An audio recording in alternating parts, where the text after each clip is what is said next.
सम्पदः लक्ष्मीः कौस्तुभपारिजातकसुरा धन्वन्तरिश्चन्द्रमा। नमस्कार, आप देख रहे हैं हमारी खास पेशकश आयुष्मान भव। मैं हूं आपके साथ मीनाक्षी। अपने इस खास कार्यक्रम के माध्यम से हम आयुर्वेद पद्धति और प्राकृतिक चिकित्सा के जरिए उपचार के तरीके आपको घर बैठे बताते हैं। आज हम लीच थेरेपी या कह लें कि रक्त पोषण के जरिए निरोग रहने का तरीका आपको बताएंगे। हम आपको बताएंगे कि लीच थेरेपी के जरिए आप किस तरह खुद को अंदरूनी तौर पर मजबूत रख सकते हैं और बीमारियों को दूर भगा सकते हैं।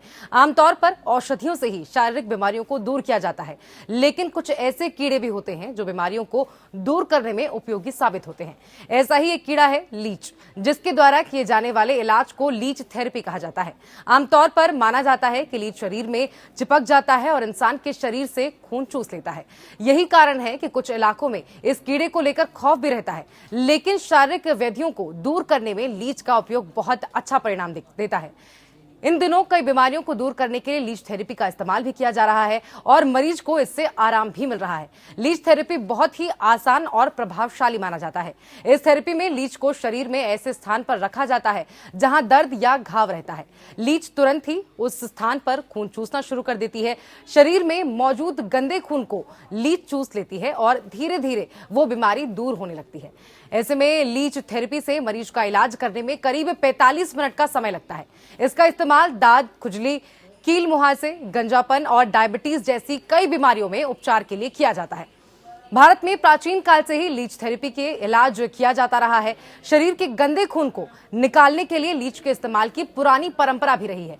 इसी रक्त पोषण विधि कहा जाता है। आयुर्वेद में भी इस विधि का इस्तेमाल खून में मौजूद अशुद्धियों को दूर करने के लिए किया जाता है। आइए और अब आपको आज के मेहमान से मिला देते हैं। आपको बता दें कि हमारे साथ आज मेहमान के रूप में मौजूद हैं आयुर्वेद वैद्य अक्षय चौहान जी। आप नोएडा में आयुर्वेद क्षेत्र में प्रसिद्ध दूसरी पीढ़ी के वैद्य हैं। आपने कर्नाटक के उडुपी से अपनी डिग्री पूरी की है। आपने 2000 से ज्यादा बीमारियों में लीच थेरेपी का इस्तेमाल भी किया है। आपको आयुर्वेद और वर्कशॉप का भी विस्तृत अनुभव है। आपने आयुर्वेद पर ब्राजीली भाषा में एक पुस्तक भी लिखी है। आयुर्वेद में आपके उत्कृष्ट कार्य को देखते हुए आपको चक्रपाणी अवार्ड और धन्वंतरी अवार्ड से भी नवाजा गया है। तो ये था आयुर्वेद वैद्य अक्षय चौहान का पूरा परिचय। अगर आपका लीच थेरेपी से जुड़ा कोई सवाल है तो आप हमारे साथ इस कार्यक्रम का हिस्सा बन सकते हैं और आयुर्वेद वैद्य अक्षय चौहान से अपना सवाल पूछ सकते हैं। हमारी फोन लाइंस खुल चुकी हैं, अब आप इस कार्यक्रम का हिस्सा बन सकते हैं। आरोग्यं धनसम्पदः लक्ष्मीः कौस्तुभपारिजातकसुरा धन्वन्तरिश्चन्द्रमा। तो एक बार फिर आयुर्वेद वैद्य जी का हम बहुत बहुत स्वागत कर लेते हैं। अक्षय चौहान जी, बहुत बहुत स्वागत आपका ईपीएन पर हमारे इस खास कार्यक्रम में। और क्योंकि बात आज लीच थेरेपी की हो रही है, तो सबसे पहले मैं आपसे यही जानना चाहूंगी कि लीच थेरेपी क्या होती है। नमस्कार जी, आपने इस पे आपके चैनल के माध्यम से लोगों तक ये जो आयुर्वेद की जो प्राचीन विद्या थी उसको जानकारी देने के लिए आपका बहुत बहुत धन्यवाद। तो सबसे पहले ये जो चाहेंगे, ज्यादातर लोग यही सोचते हैं कि आयुर्वेद चिकित्सा का मतलब है कि हम वैद्य के पास जाएंगे, वो हमें कुछ जड़ी बूटियां देंगे, कुछ परहेज बताएंगे और हम घर आ जाएंगे, बस यही। आमतौर पे हम देखते हैं कि पूरे देश में ऐसा ही माना जाता है कि बस वैद्य दवाई देंगे और परहेज बताएंगे, यही आयुर्वेद का इलाज है। परंतु इससे अलग जो आयुर्वेद का जो दूसरा पार्ट था कि आयुर्वेद में जड़ी बूटियां और परहेज के अलावा कुछ प्रोसीजर भी हुआ करते थे, जैसे कि आजकल आमतौर पे सुनने में आ रहा है पंचकर्म प्रोसीजर है, रक्त मोक्षण। एक्चुअल में शब्द रक्त मोक्षण है, मोक्षण माने निकालना जी। तो दूसरा प्रोसीजर रक्त मोक्षण है, तीसरा अग्निकर्म है, चौथा है क्षार सूत्र वाली जो है अलग अलग बीमारियों में यूज होती। तो उन्हीं में से जो प्रोसीजर वाला पार्ट है जो आयुर्वेद का, उसी में से ही एक पार्ट है कि रक्त मोक्षण, जिसमें कि शरीर से दूषित रक्त को निकाला जाता है। इसके लिए आयुर्वेद में दूषित रक्त को निकालने के लिए 4 विधियां बताई गई हैं। पहली विधि है कि सामान्य कट लगाकर ब्लड निकालना। दूसरी विधि है कप लगाकर, जैसे कि आजकल हम देखते हैं हिजामा कप या कपिंग थेरेपी बोलते हैं, तो वो दूसरी थेरेपी है। तीसरी थेरेपी है वेन में से ब्लड निकालना, जिसको देसी भाषा में बोलते हैं कि नस खोलकर ब्लड निकालना। चौथी विधि है लीच या जिसको जैसे कि अभी आपने बताया कि इसके आमतौर पे ग्रामीण भाषा में इसको खून चूसने वाला कीड़ा माना जाता है। तो जी। ऐसे ही इस बीमारी में इस लीच को बहुत सारी बीमारियों में ब्लड निकालने के लिए प्रयोग किया जाता है। ये आयुर्वेद में जो ब्लड निकालकर इलाज किया जाता है उसकी चौथी वैरायटी है। और आपको एक जानकारी और मैं देना चाहूंगा कि आपको जानकर बहुत ज्यादा हैरानी होगी कि ये विद्या आयुर्वेद की 5000 साल से भी पुरानी विद्या है जी। परंतु इसका उपयोग भारत के मुकाबले विदेशों में सबसे ज्यादा होता है जी। और दूसरी चीज ये है कि ये विद्या भारत की होते हुए आज हम इस मुकाम पर पहुंच गए हैं कि लोगों को इससे संबंधित जानकारी अब हमें दोबारा उपलब्ध करानी पड़ रही है, नहीं तो ये सब कोई जानते थे पहले। तो ये रक्त मोक्षण का एक छोटा सा परिचय है। बिल्कुल अक्षत चौहान जी, यहाँ मैं आपसे ये भी जानना चाहूंगी क्योंकि आप कह रहे हैं कि 5000 साल पहले से हम इसका इस्तेमाल करते आ रहे हैं, ऐसे में ये थेरेपी अन्य थेरेपी से क्यों अलग है और क्यों खास है? अच्छा, इसके लिए एक जो विशेष चीज बताया जाएंगे कि ये नॉर्मली उस स्थान पर यूज करी जाती है जहाँ पर ब्लड का ब्लॉकेज हो गया है। तो नॉर्मली उस स्थान पर अगर जो ब्लड ब्लॉकेज हो जाता है तो कई बार वहाँ पे वो जम जाता है जी। जम जाएगा, सर्कुलेशन में नहीं आएगा तो वहाँ पर वो ब्लड सड़ना शुरू हो जाता है। सड़ने की वजह से जख्म बन सकते हैं या फिर और दूसरे कॉम्प्लिकेशन ऐसी बनने।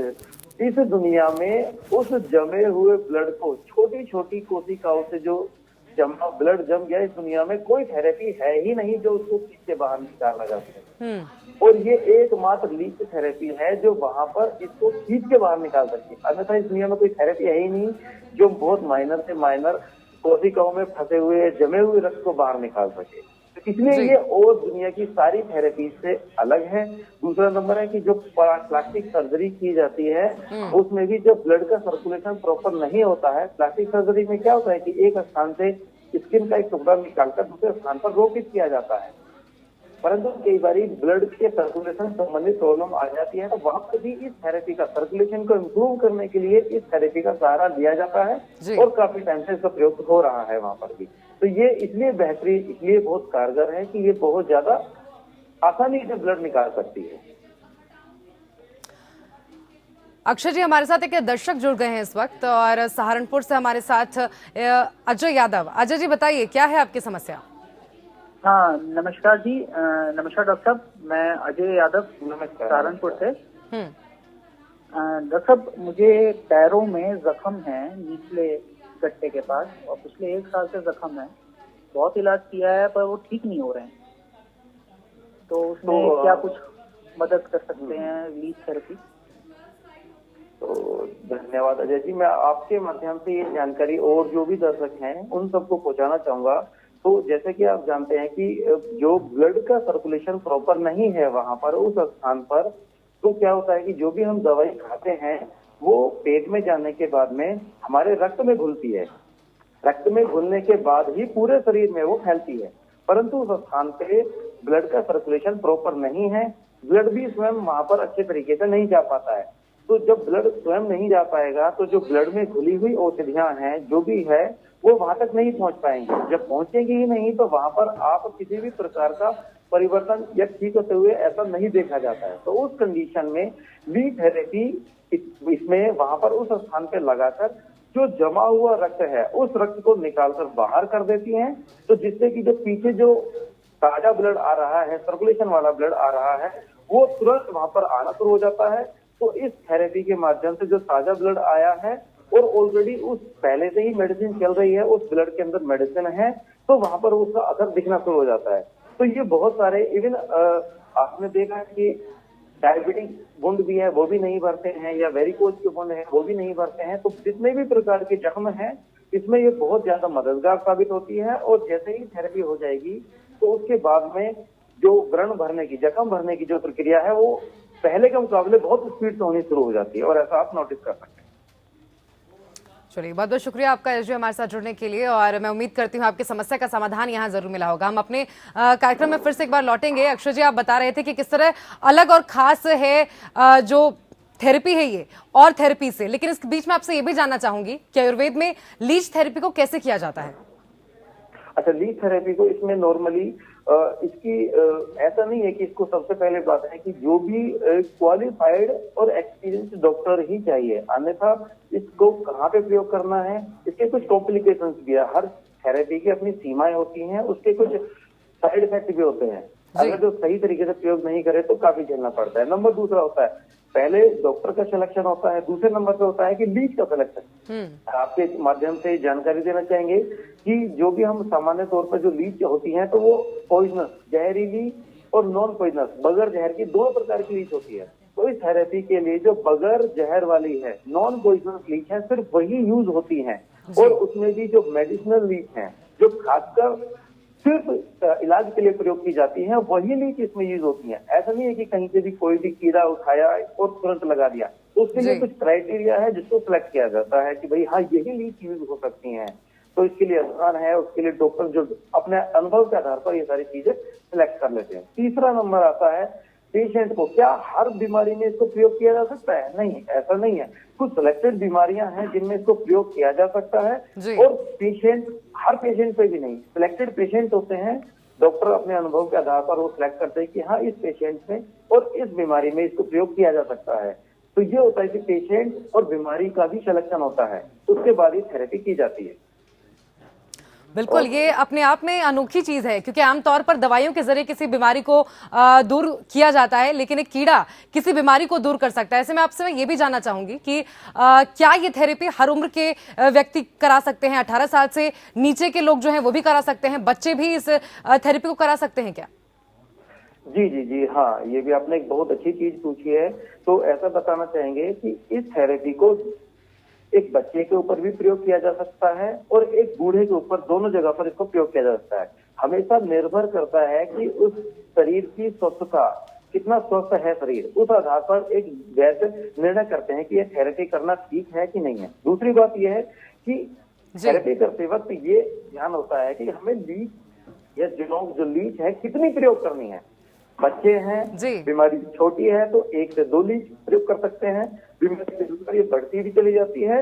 और जो स्वस्थ या अडल्ट कह सकते हैं मनुष्य हैं, उनमें ये 8, 10, 15 तक प्रयोग करी जा सकती है। ये हमेशा निर्भर करती है कि मरीज को आवश्यकता कितनी है और कितनी उसको आवश्यकता बीमारी के अनुसार है, शरीर के अनुसार और उसकी उम्र के अनुसार भी इसमें थोड़ा ध्यान रखें, तब करी जाती है थेरेपी। जी बिल्कुल। डॉक्टर साहब, हमारे साथ एक दर्शक और जुड़ चुके हैं, आर्या जौनपुर से हमारे साथ जुड़ गए हैं। बताइए क्या है आपकी समस्या?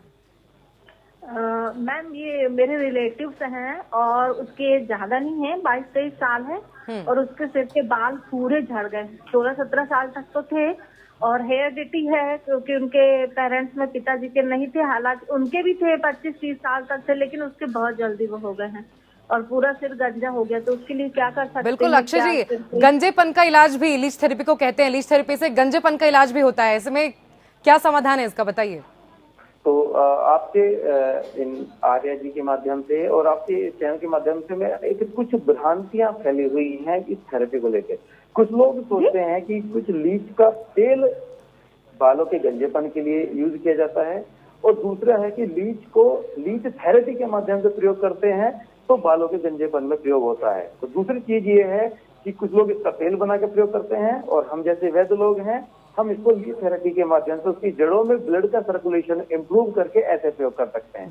जैसे कि अभी इन्होंने एक सवाल क्वेश्चन पूछा कि जो गंजेपन की समस्या है, तो ऐसा मैं आपके माध्यम से फिर दोबारा बताना चाहूंगा कि कुछ जेनेटिक कंडीशन होती है, इसमें इसका रोल बहुत ज्यादा नहीं है। गंजेपन में इसको हम कैसे प्रयोग कर सकते हैं? बाल जो गिर रहे हैं उनको रोका जा सकता है, परंतु अगर जो जेनेटिक है, कंफर्म है, पहले से भी गंजेपन की शिकायत रही है, तो हम इस थेरेपी के माध्यम से उस गंजेपन के प्रोसेस को धीमा कर सकते हैं, परंतु रोक नहीं सकते इसमें, क्योंकि वो जेनेटिक है और वो उसका असर जरूर आएगा, परंतु उस प्रोसेस को धीमा कर सकते हैं। जैसे बताया कि अभी जैसे कि 30 साल इनके पिछली पीढ़ी में 30 साल की उम्र में या 35 साल की उम्र में गए थे बाल, परंतु जो अगली पीढ़ी आई। बिल्कुल अक्षय जी, मैं आपको रोकूंगी क्योंकि एक और दर्शक हमारे साथ यहाँ जुड़े हुए हैं। आर्या जी, मैं उम्मीद करती हूँ आपको आपकी समस्या का समाधान जरूर मिला होगा। और इलाज जो हमारे साथ जुड़ चुके हैं रामपुर यूपी से, बताइए क्या है आपकी समस्या? हेलो जी बताइए। हाँ जी सर, मुझे प्रॉब्लम है कि मेरे पैरों में ना बहुत ज्यादा नीली नीली नसें उभर के आ गई हैं, और तिल्लियों में जो होता है ना वो बहुत ज्यादा दर्द है। तो उसके लिए मुझे डॉक्टर कहते हैं इनके जम गया है, खून क्या है। मैं ना काफी इलाज करा चुकी हूँ पर कोई रिजल्ट नहीं है। जी जी जी, हाँ बिल्कुल, धन्यवाद इलाज जी। तो ऐसा हम जो आपने बताया कि जो नीली नीली नसें उभर कर आ गई हैं और पैरों की पिंडलियों में जो दर्द रहता है, इस बीमारी को वेरिकोज वेन बोला जाता है। आमतौर हाँ पे जी, उन्होंने ऐसी ऐसा ही बीमारियों में, बताया। हाँ जी जी जी, वेरिकोज वेन की समस्या है।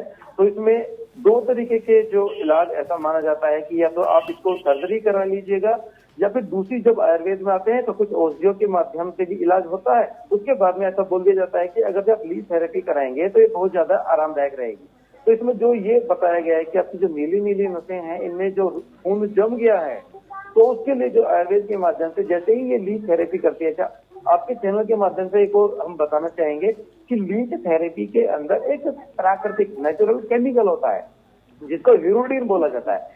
ह्यूरुडिन ब्लड थिनर है, ये नेचुरल ब्लड थिनर है। जैसे आपने सुना होगा कि जो हार्ट के पेशेंट होते हैं वो ब्लड थिनर का प्रयोग करते हैं, तो ऐसे ही लीच के अंदर एक ब्लड थिनर होता है जो नेचुरल है। तो ऐसे ही जैसे वेरिकोज वाली कंडीशन में लीच थेरेपी का प्रयोग करते हैं, तो वहां पर लीच थेरेपी दो काम करती है। अपना ये केमिकल वहां पर इंजेक्ट करती है जिससे कि वो केमिकल जाके नसों में जो जमा हुआ खून है उसको पिघला देता है, और दूसरे नंबर पे क्या करती है, इसकी जो खुद का गुण है कि वो वहां पे ब्लड को खींचना शुरू कर देती है। तो जो जमा हुआ ब्लड है वो केमिकल से पिघल जाएगा और वो उसको स्वयं खींच भी लेगी। तो इससे क्या होता है कि वहां की जो ब्लॉकेज है वो हटने शुरू हो जाते हैं। पेशेंट को एक से 2-3 दिन के बाद ही आराम मिलना शुरू हो जाता है। बिल्कुल और बिल्कुल। पेशेंट को काफी मैं तक उम्मीद इसमें करूंगी लाल जी आराम आपको मिलता आपकी है। समस्या का बिल्कुल। समाधान मिल गया होगा, और क्योंकि अब फिलहाल वक्त एक ब्रेक का हो गया है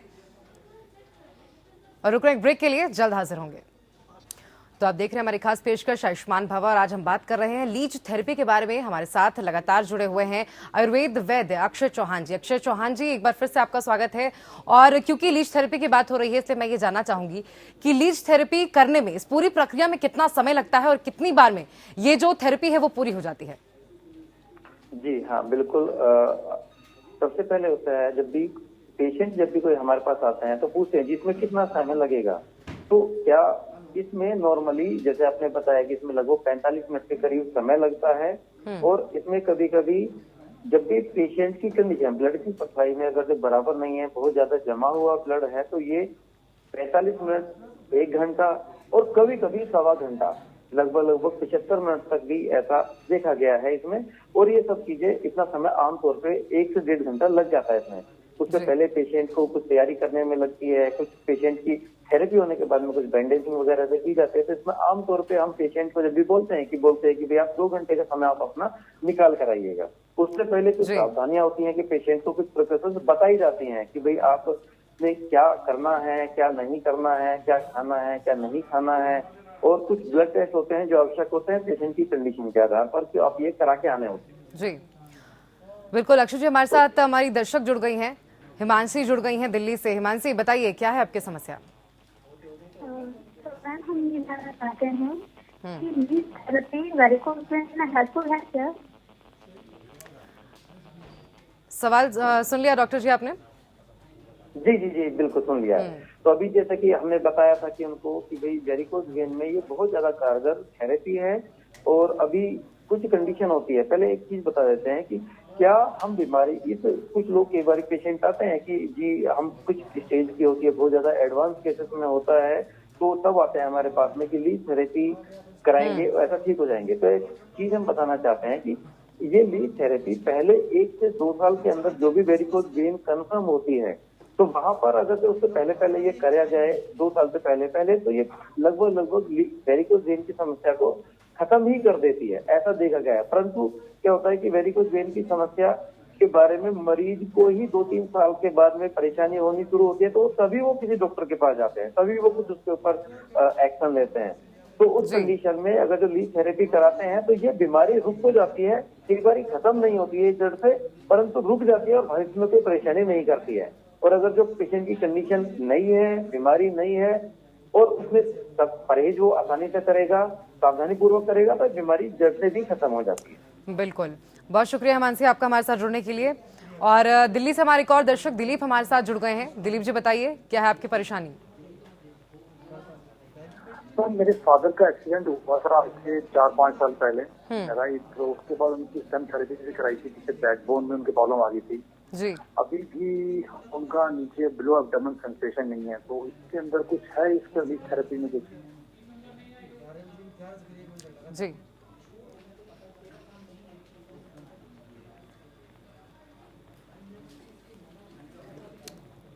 जी डॉक्टर साहब। जी जी, आवाज थोड़ा सा क्लियर नहीं था जी तो एक बार क्या दिलीप जी, एक बार सवाल फिर से दोहराइए। मेरे फादर का एक्सीडेंट हुआ था आज से 4-5 साल पहले, राइट। और उनकी बैकबोन में प्रॉब्लम आ गई थी उनकी। जी जी जी दिलीप जी, तो जो आपने एक्सीडेंट हुआ था तो उसमें बैकबोन में आप बता रहे हैं कि प्रॉब्लम आ गई थी। तो बैकबोन में अगर जो ब्लड से संबंधित कुछ कई बार क्या होता है, जो बैकबोन में प्रॉब्लम होती है तो सिर्फ वहाँ पर कई बार जो नर्व होती हैं, जो हमारी जो सिग्नल को ट्रांसमिशन का काम करती हैं, वहाँ पर उनके ऊपर कंप्रेशन ऐसा होता है।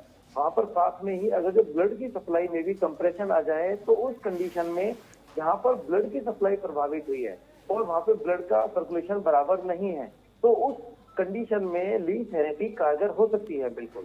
परंतु अगर जो वहाँ पर जो बैकबोन में जो नर्व की वजह से जो सिग्नल में प्रॉब्लम आई है, तो उस कंडीशन में इस थेरेपी को कारगर नहीं देखा गया है। तो ब्लड से संबंधित जो सर्कुलेशन प्रॉब्लम होती है उस थेरेपी में, उस कंडीशन में ये थेरेपी काम आती है, परंतु जो नर्व से संबंधित जो प्रॉब्लम होती है उस कंडीशन में इस थेरेपी का बहुत बड़ा रोल नहीं देखा गया है।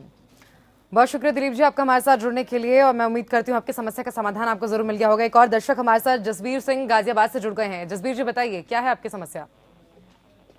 डॉक्टर नमस्कार। नमस्कार। हेलो जी बताइए जसबीर जी समस्या।